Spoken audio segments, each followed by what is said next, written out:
autoimmunity, in the majority of cases, is going to have as one of its, ingredients or precipitating factors is going to have this intestinal hyperpermeability, right? So, AKA leaky gut, which some doctors still deny is a thing, which to me is mind-blowing because there's a lot of research about these things. But the whole idea there, for people who aren't familiar, I'll make it really short and simple, is that when the lining of usually the intestine, the small intestine, where the majority of absorption is happening in terms of your nutrition, when that lining is damaged, and it could be damaged from actual chemical toxicity, it could be damaged, physically damaged, either from trauma, from overexertion. If you're an athlete, you've been running for 4 hours in the hot sun, that can cause temporary, gaps in that lining, in the integrity of that lining, or it can be damaged from pathogenic bacteria, parasitic infection, yeast overgrowth, you name it. And so when that is present, what tends to happen is pieces of usually protein, because proteins are and amino acids, but more so proteins are what the immune system responds to as an invader. And so we get a piece of undigested protein. Maybe it's a little bit of casein from some milk you had, or it's a little bit of gluten from a piece of bread you had. And so the immune system sees this and it says, okay, this is an invader. So we need to attack this. We need to get it out of the body. And if those proteins happen to resemble proteins in your own tissue, that's where there's this misidentification that takes place. This is uncommonly remarkable. We have surprisingly casual discussions about the lives and notable accomplishments of community leaders, entrepreneurs, and everyday folks like you and me. Think of this podcast as an opportunity to learn something new and to pick up on an entrepreneurial tip or two through open conversation. I'm Artis Beatty. I'm a doctor of optometry and the chief medical officer for My Eye Doctor OD. Though we will inevitably touch on topics within my area of expertise, the opinions and conversations held here are separate from my work with My Eye Doctor. Welcome to the show. Bryan, welcome to the show. I'm very excited to have you. Thank you so much for spending some time with us today. Yeah, thank you, Artis, for having me. I'm excited to dive in, and I'm sure that we're going to have a very interesting and expansive conversation. And I think we've got a lot of things to talk about. And I have been doing some episodes and really learning about health and wellness from a variety of different angles. I've talked a lot about mental health, and I've talked a lot about physical health. Gut health is one of those things that we've touched on a couple of times, and each time I learn something new and I'm able to put something new in action. So I'm really looking forward to that part of our conversation. So to level set everybody, why don't you tell us a little bit about Bryan? Tell us about who you are and what you do today, and then we'll talk a little bit more. Yeah, thank you for that. So to make a long story short and easy to digest, pun intended, when I was 18 years old, I had always been, into fitness, into sports, basically I wanted to be like a, action star ninja, growing up. So I would watch these movies, I would watch, different shows on TV, and I think, I can do that. And I just climb trees and climb buildings and try to jump over car hoods and skateboard and mountain bike and all these fun things, which I came to realize later was my neurochemistry is really wired for adrenaline, which is why I'm drawn to extreme kind of activities. But all that is to say, I was physically very active, but nutritionally, I ate very kind of, average, I would say. So, mom would cook nice dinners in the evening, but up until that point was a whole lot of not so great stuff. And I was, of course, addicted to sugar, like most kids are if they get access to that kind of thing.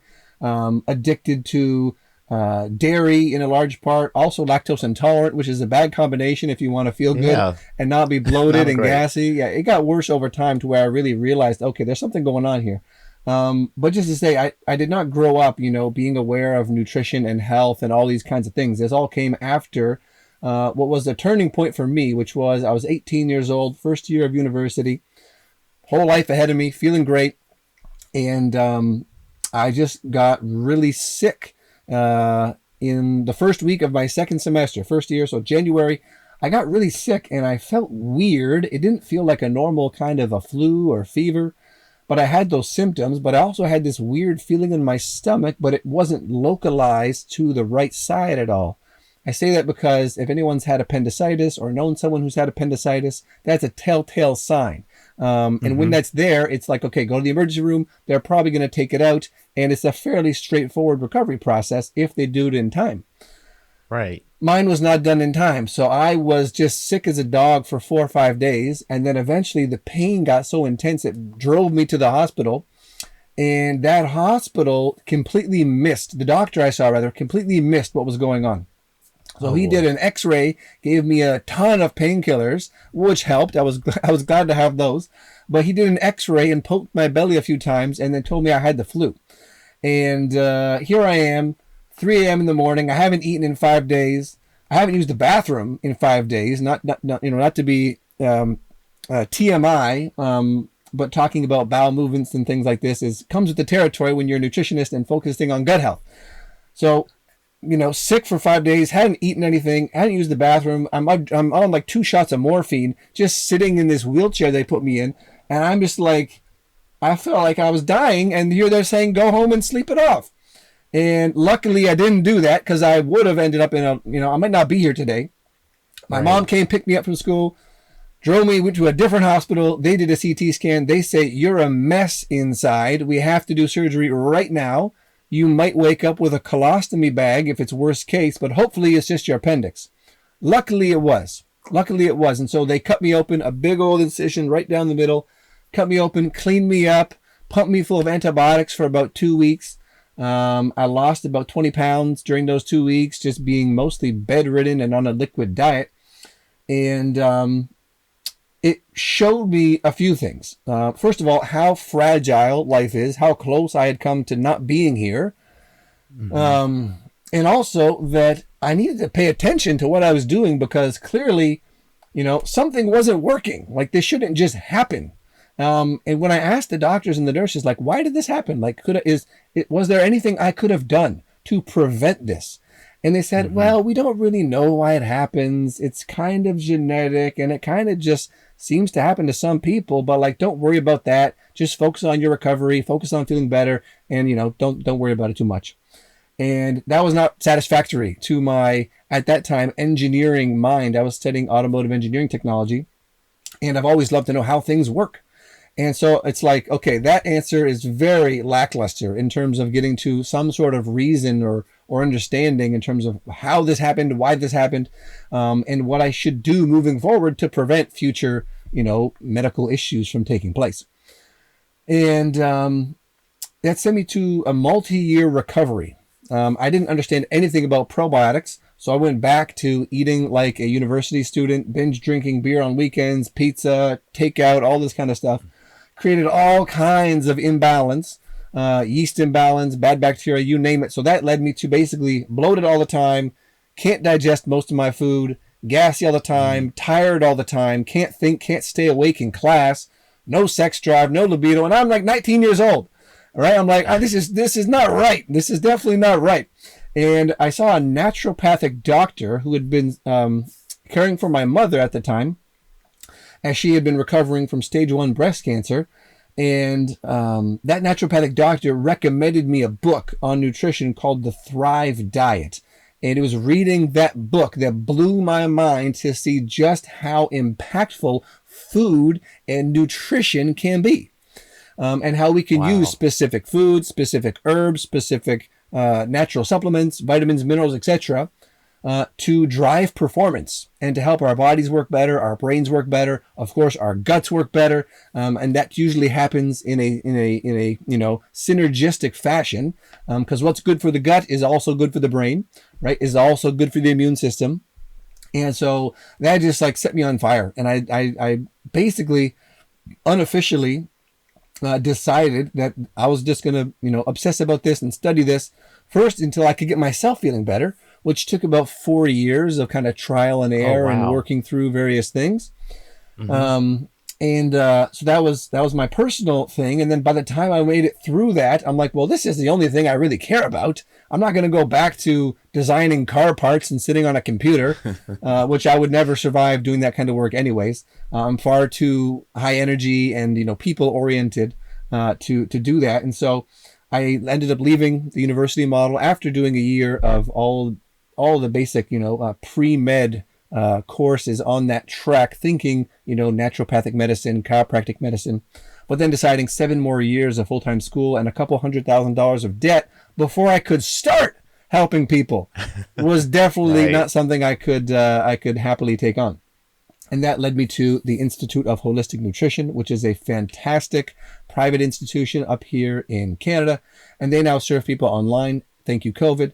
But at that point, it was all in person, all in class, and really university level chemistry, biochemistry, anatomy, physiology paired with, Eastern medicine, Ayurveda, herbalism, applied nutrition, all these various things that really brought together a great foundation for me to understand a bigger picture and then to be able to serve people in that fashion. And I've been doing that ever since, and full time since late 2019, specifically working with men who are struggling with both digestive issues as well as brain and fatigue kind of symptoms that tend to come in that package. Wow. Wow. What an amazing story.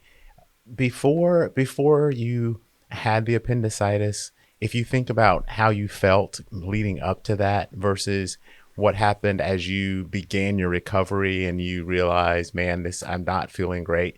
Were you feeling some of those same things before the appendicitis and just considered them to be normal, or was that something that happened after the appendicitis only? No, it was definitely my entire life pretty well, both because I was eating, right? Not a whole lot of soluble fiber, not a whole lot of fresh vegetables and fruit in my diet Mm-hmm. for many years. And so lots of dairy, lots of gluten, lots of grains, lots of heavy, sticky, hard to digest material, combined with improper mechanics for sitting on a toilet, right? Most people are sitting, not squatting, and it causes all kinds of constipation and issues with elimination. Mm. And so my entire life, basically, I had been constipated and not realized, right? I didn't know it wasn't supposed to be Oh, hard to use the bathroom. I thought that's just what you did. You went in, you sat on the toilet for like 15, 20 minutes or more and squeezed a bunch, and then found some relief and got on with your day. And so it wasn't until a few years later I realized, oh, we're actually supposed to squat to go number 2. What a concept, right? And that has changed a whole lot to the point where now I basically, if I don't have to, I will refuse to use a toilet that I can't squat at. If I'm in a public restroom and there's a garbage can, I'm going to flip that garbage can over or pull it over or do something to get my feet up to make it for a much easier, effortless evacuation. But so yeah, my entire life I was constipated. I was not digesting or very tolerant of these things I was addicted to, which is another theme we can touch on. That so mm. often the foods that we think we can't live without, right? What I hear from most people is cheese, right? Cheese, coffee, red wine. These are a few. Many times that's because your immune system is actually reacting to those foods, which, if you're in a chronically low energy kind of depleted state, is going to give you a hit of stress hormones. And it's going to feel good, right? So people think, oh, I Mm. couldn't Wow. possibly live Okay. without that. I love that. That's my favorite food. But when we have intestinal hyperpermeability, aka leaky gut, when that's going on and we've got digestive issues, the things we consume the most frequently, the most commonly, are likely to be the things that we're reacting to the most as well. And it's not to say you can't ever have those things, because you can reverse a food sensitivity. But it is to say we need to be really, really attentive to how you feel when you eat certain things, and to not just take your baseline, which for me, constipation was the baseline. I thought that was normal, right? Most people, if they've never done a really clean diet or an elimination diet or even dairy and gluten free for a month or two, if they've never done that, they have no baseline for what they actually feel like in the absence of those foods, which in my experience, 90+% of the time are going to be causing some level of distress, both in the digestive tract, and then it can also, bleed out into the immune system and into our cognition. Now that, I mean, I think that's a really, really fair point. Baseline or establishing baseline is one of those things that is very difficult to do unless you're forced into it for most folks, right? Because you've got the specific things that you enjoy or the things that are available to you. And so you make those your habituals. And so resetting that and deciding I'm going to eliminate all of these things or a lot of these things that I'm used to having, to figure out if I feel better, is very difficult for folks. I mostly hear people do it when they're forced to. So they've had some extreme digestive distress, or they have some extreme illness, and then they start to eliminate things one at a time to figure out where the problem may have come from. But that may not be the best way to approach it if you're trying to look for the way to feel your best or be your best. Yeah, and luckily there's some pretty darn effective forms of testing we can do now, right? So if someone isn't ready to take on an elimination diet, which is quite an endeavor, it's not an easy thing to do. It becomes easier once you get into a few weeks of doing it. You get into a rhythm, and most people tend to realize, oh, this is great. It really simplifies my choices, and I just feel better, right? I feel more energized. I feel clearer mentally. If they work out, I'm recovering from my workouts more rapidly. So that's, once they get a taste of those benefits, it tends to self-reinforce. But you can do both. There's some decent blood testing you can do. And that'd be more like a functional food sensitivity test if people are looking for like what to Google or what to ask their doctor about. And then one I've come across recently, and I can, share links to all these things for anyone interested. But one I've come across more recently, which I've seen to be quite effective, and also non-invasive and very inexpensive, which is great, is something called a bioresonance test. And so this is looking at sensitivities more on a energetic or electric kind of level. Because what you start to realize, the deeper you get into health and food and nutrition and all these things, is that biochemistry is important, and almost underneath biochemistry is like the physics of how our bodies work, right? The charges that are involved, the positives, the negatives, and the resonance or not dissonance, right, that we might have with a certain food. And so, and there's many ways to look at this, and I won't, get into it too much, but just to know that there have been very, very well vetted technologies around for decades at this point, that can use things like the acupuncture meridian system, right, which we know to be legit and to have strong effects for all kinds of things. And that's working on electrical signals, right? We know that we can use something like that to measure how, I'll say, beneficial or not a certain food or herb or whatever, supplement of any kind, is going to be for you. So yeah, I highly recommend people to look into these things, and just to know that there are ways to do this and to get a good sense of what you're likely reacting to without having to be a super, mad scientist and like eliminate everything from your life for 30 days and then slowly, piece by piece, reintroduce. Because that's not easy. It is worth it, but it's not easy. That's fair.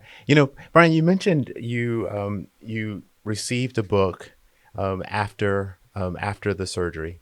And that book is kind of gave you the spark. What was it in the book that was the spark for you that made you think, man, I really have been thinking about this the wrong way, and I really think I should pursue it differently?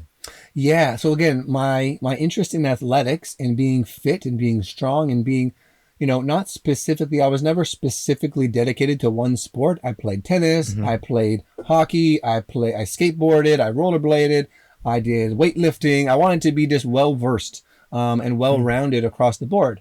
And so this book in particular, the author was coming at it from a endurance performance lens, because that was his sport of choice at the time. He was running triathlons. And so it showed me that, okay, you can use food and specific combinations of food both to perform better as an athlete, to last longer in the race or in your training, and to use more of the herbs, vitamins, minerals to support the endocrine system, to support your recovery, to support your ability to train more consistently. And so it was just seeing food as, where up until then, I was pretty much, eat your protein, right? Get enough protein was like my main rule of nutrition, as long as I was working out and lifting weights. So get enough protein, get enough calories because I've always been very lean. So for me to gain weight, I have to kind of force feed myself. So get enough protein, get enough calories, and like, eat what tastes good. Right. That was like my operating system. That's all I knew. And now I've got this guy showing me, oh, there's all these different factors. And when you play with those and manipulate those and bring in more support on essentially a cellular level, you can get so much more out of your system. You can feel so much better. So that really spoke to me. And just, it got my experimenter mind thinking like, okay, what can I do? And so the next day, pretty much, I'm at the bulk food store looking for, gelatinized maca powder, or, organic pea protein, like all these different things, which now are quite common, but this was like 2009, 2010. So not quite as popular. Yeah. And I became, the kid showing up to his lectures with a liter of freshly made, homemade green juice instead of, coffee and Timbits, which are, Tim Hortons, if people aren't aware, they're basically small donut little things. And that's what most of my colleagues would have, right? They'd have a breakfast sandwich, they'd have their whatever, scrambled eggs and a coffee or an iced cappuccino or whatever it was. And I'm there with a mason jar of green stuff. And I felt ashamed. Honestly, I would hide the jar under my desk and just like, quietly take sips because I didn't want people like, thinking I was weird. And now it's like the total opposite, right? Now green juice is like a status symbol, which is really funny. Everybody's got it. Yeah, really funny. But just to show where the culture was at that time, it was quite a different place. And how did you start to think about taking it from I'm doing this for myself to, what, other people could benefit from what I've learned, and so I really want to start to help other people look at things differently. Like, how did that transition happen? Yeah, so like most people or many people that I've met, you have a health crisis of some sort. It really causes you to reorient your life. And many times, it certainly was the case for me, and I've seen it so many times across the board, is that the more you take your health seriously and start to feel better and better, you tend to want to, most people end up with some form of either personal development or spiritual seeking, spiritual development, spiritual practice. These things tend to go together. And so I was just reading things, listening to things, studying great authors. And when I would talk to my friends, I would just be so enthusiastic, right? And I love to talk. I think I was kind of born to speak. At least part of what I'm here for is to share and to speak. And so I would talk to my friends and we'd be done a conversation. They'd just look at me and say, "You're like a really inspirational guy, man." And I'd be like, "Oh, okay. Thank you. Like, this is just what I'm learning and what's working for me." And so, amazing. And so I got that feedback enough times, and then having worked with a naturopathic doctor and then becoming a voracious podcast, consumer. And at that point, there was a good amount of health focused podcasts available.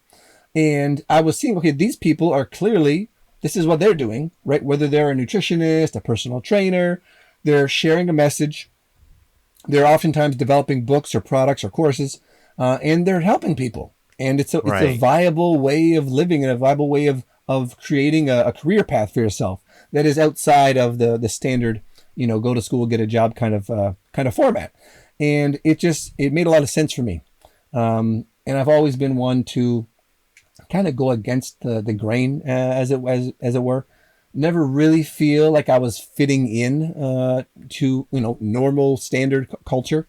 And so it just progressed. It was really just having in-person mentors and practitioners who really, gave me a ton of support and a ton of empowerment to feel better. And then seeing these examples of people who were doing this full time and sharing a message and thinking, okay, I guess I'm doing this. And so when you started to think about the effect that that gut health can have on people, I mean, I think we talk a little bit sometimes about all of the autoimmune disorders that are out there. People are sensitive to something that has now triggered their immune system, that's now made them have an autoimmune reaction. And we were talking a little bit before we got started, and there may be ways to help mitigate some of those types of changes or reduce the effects of some of those types of changes that can really start in the gut. Can you talk about that just a little bit? 100%. And I mean, it started off as book knowledge because in school we learned that autoimmunity in the majority of cases is going to have as one of its, ingredients or precipitating factors is going to have this intestinal hyperpermeability, right? So, AKA leaky gut, which some doctors still deny is a thing, which to me is mind blowing because there's a lot of research about these things. But the whole idea there for people who aren't familiar, I'll make it really short and simple, is that when the lining of usually the intestine, the small intestine, where the majority of absorption is happening in terms of your nutrition, when that lining is damaged, and it could be damaged from actual chemical toxicity, it could be damaged, physically damaged, either from trauma, from overexertion. If you're an athlete, you've been running for 4 hours in the hot sun, that can cause temporary gaps in that lining, in the integrity of that lining. Or it can be damaged from pathogenic bacteria, parasitic infection, yeast overgrowth, you name it.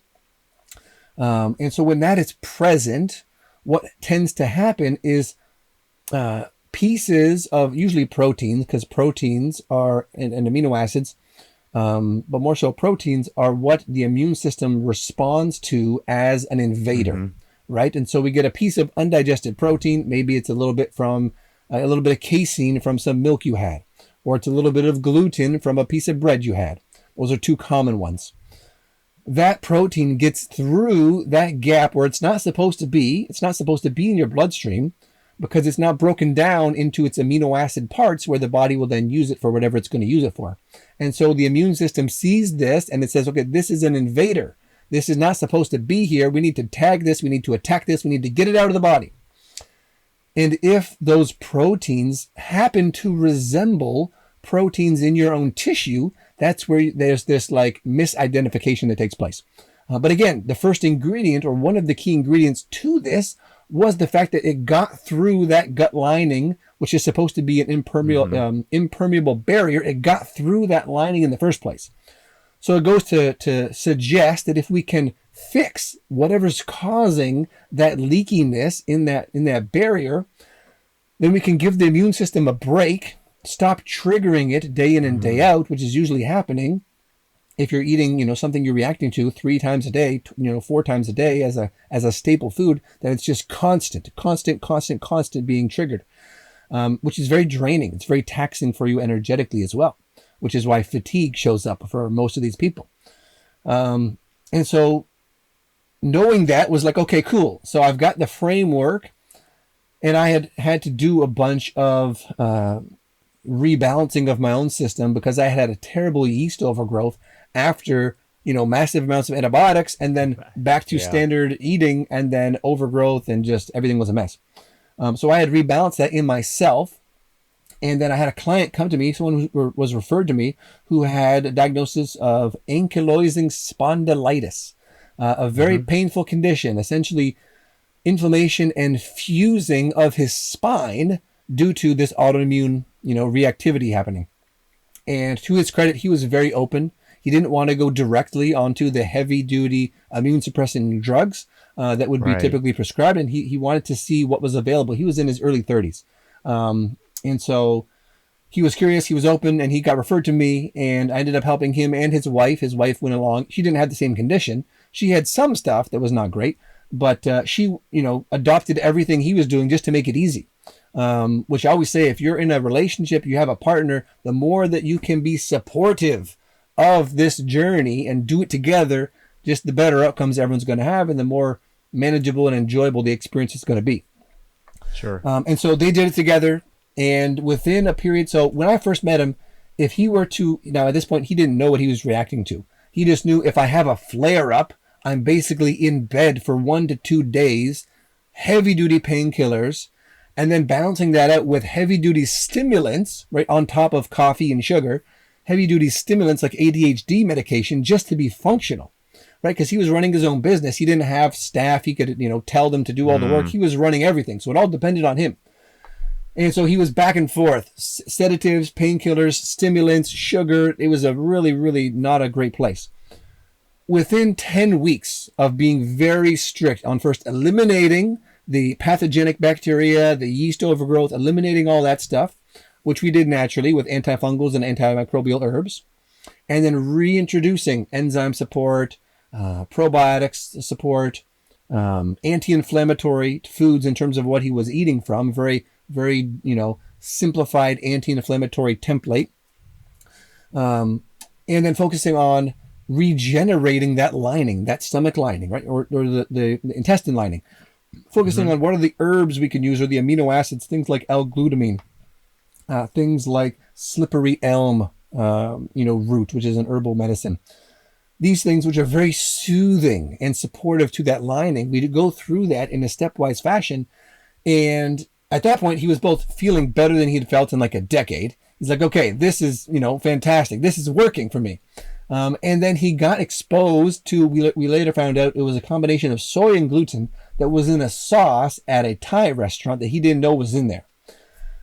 And instead of 2 days in bed and having to go straight to those painkillers and being basically knocked out, it took about 3 hours for him to feel more like sort of back to his baseline, which is still not ideal, but it's a whole lot better than 1 to 2 days. Yeah, and this was in a 2 to 3 month period, so it doesn't have to take months and months and months for people to notice significant changes, because when you give the body what it needs and you remove what is holding it back, it wants to bounce back, right? It wants to regenerate. It wants to be resilient and really show up in the way that it's designed to, which in my view is one of vitality. It's one of performing as a miraculous, interconnected system of systems that is always doing its best to support us.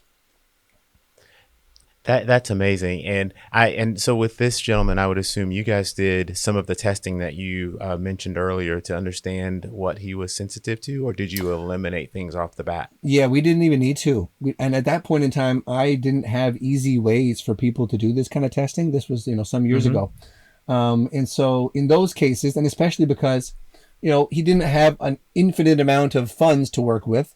And so when someone's more on a budget, I'd much rather them put that money towards really good, clean food and really good therapeutic grade supplementation rather than the testing, because symptoms alone can tell you like 90+% of what's going on, right? So we could do testing and it would confirm what we're already going to do. So in that case, I'd much rather just treat first, right? And if there's something lingering after we treat, then we could go back and do testing and dig a bit deeper. But in most cases, when you have the right approach, that treatment period is going to ameliorate, all of the main issues. And so you're just, repurposing those funds to something that's, you have to use them anyway, right? There's no getting to where you want to get to without these pieces. And so let's just put your budget into that. Make sure you've got enough to make it through this period. And then worry about anything that's lingering on the backside. Fair. So what led you then to concentrate more specifically on men's health with the Revitalized Man? Yeah, so it was a very natural process in two ways. I come to realize in my mid to late 20s that I had been really blessed to have grown up in father-son groups with my dad in the church, going on retreats together, doing fun things together, doing scary things together sometimes too, and sharing really openly and honestly, but in a supportive way. So I had that from being, halfway through elementary school up until the end of high school, which I came to realize later is not that common. Even these days, not even everyone has a father, at home for those years, let alone someone that's taking them to these things where they're bonding with other men and boys and really, breaking some of the stigma about, you can't cry, you have to always keep it together, suck it up, move forward. There was some of that in my childhood, certainly, but there was also this more sensitive side, which was super empowering. And so exploring that further, going on men's retreats, finding men's circles, when I was older in my mid to late 20s, and seeing how much of a gap there was and how so many guys didn't have any reference of anything like this, and seeing how women tended to have many options and to be pretty proactive in terms of finding care for themselves, finding support, finding options, especially in holistic health. It's a female dominated field. And so I thought, okay, clearly there's guys that need support. Clearly there's guys that are going to feel more comfortable talking to another man that they can relate to. They can sort of drop the mask. They can be real with, and they can talk about anything with, and I'm not going to judge them or ridicule them or whatever, because I can relate. And so it was really that. It was seeing that, this gap in terms of public facing options that were specifically supporting men. And then seeing that space of working with men and listening to men and just also challenging their thinking in the ways that it's not serving them, those were things that I had picked up rather unintentionally just by living life. And I saw how valuable those things were to support people, specifically in the context of taking their health back. I think that is an amazing point. I mean, when you think about just men in general and the way we tend to approach healthcare, we're pretty gung-ho on the fitness side. I can go, I'm going to go to the gym, I'm going to do these things, I'm going to kind of handle it on my own. But most even symptom-driven healthcare visits are really tough for most men to do. And if you think about the world of, say, eating disorders or depression, or you can almost name it, right? You tend to have more frequent diagnosis and treatment options for female. And so it was interesting to me when we started talking that you were focusing specifically on men, because I do think it's an area that is missing or it's not readily available for most men to be able to find a male-driven professional to help them with something that may be very sensitive for them when they start to explore it. Totally. Yeah, so that was really it, and it's been quite a journey that I'm very glad I said yes to that, and because prior to that I worked with anybody, and it was great, and I helped some women, and it was fantastic. But also, I'm not a woman, right? And I don't understand the intricacies of like a hormonal cycle, right? So rather than try to figure that stuff out, let me just deal with the same sort of, systems and patterns that I have and just focus on that. Yeah. So if people are really starting to think, man, this could be something that could help me, where would they go to find you?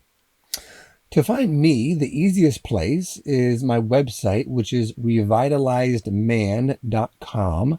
And that's revitalized with a Z or Z for my Canadian friends. Revitalizedman.com.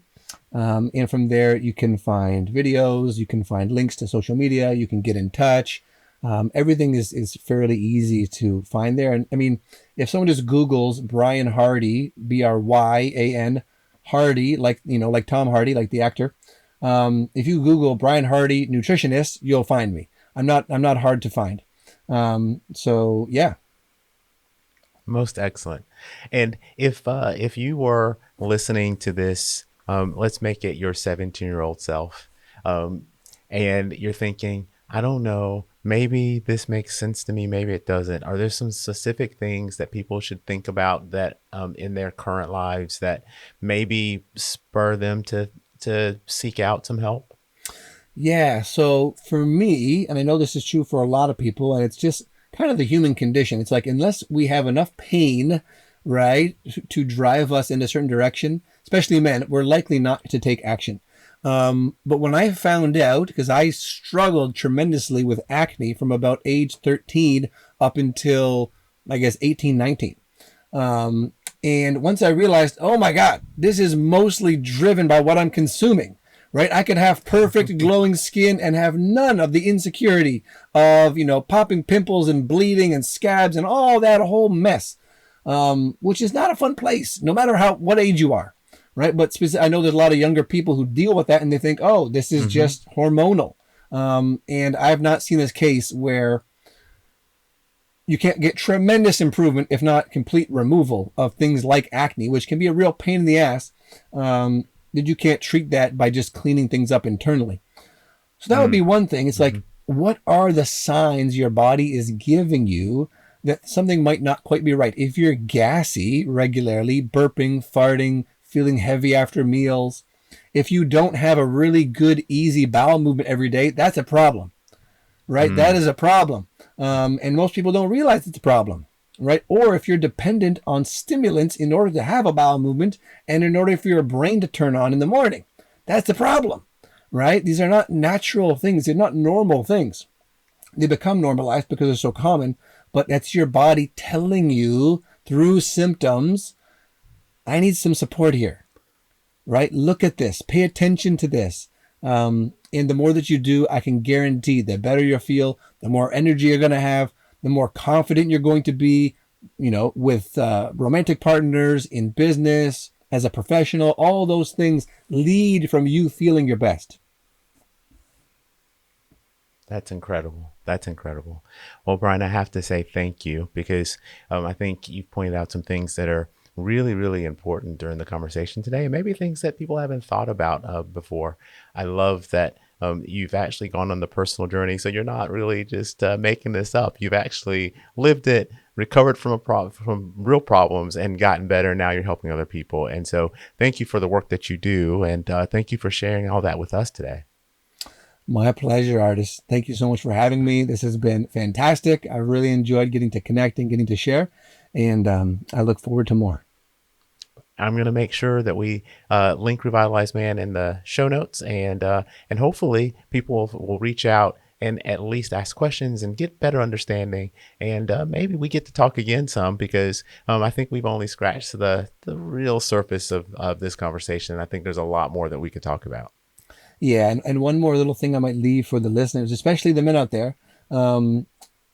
There's a free guide on my website, which is all about, you might ask, well, how does this connect with the gut? Well, very clearly, the gut allows us to build all the things we're going to build, whether that's hormones, it's testosterone, whatever it is, neurotransmitters, all the things that allow us to feel good and to feel strong and to feel vital.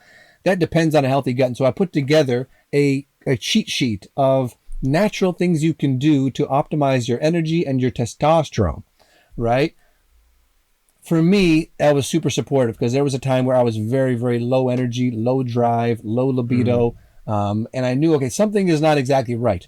And then I experimented a whole bunch and then ended up doing blood work. And according to the stats here in Ontario, I was off the charts high for my total testosterone, which is a good thing because those charts are not anywhere indicative of what's optimal.